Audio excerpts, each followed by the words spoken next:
আমার ভিডিও দেখে হঠাৎ করে আপনার মনে হলো অনেক হয়েছে, এবার একটু শারীরিক কসরত শুরু করতেই হবে বলে আপনি নতুন জুতো, ভালো জামা কাপড় কিনে দৌড়াতে শুরু করলেন।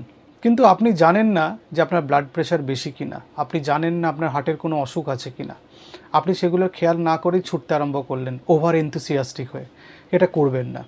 আপনার যদি শরীরের ওজন বেশি থাকে এবং আপনার যদি বয়স একটা সার্টেন এজ গ্রুপের বেশি থাকে, সেটা 35 হতে পারে, 40 হতে পারে, তাহলে একবার আপনার ডাক্তারবাবুর পরামর্শ নিয়ে নেবেন যে আপনি দৌড়তে পারবেন কিনা।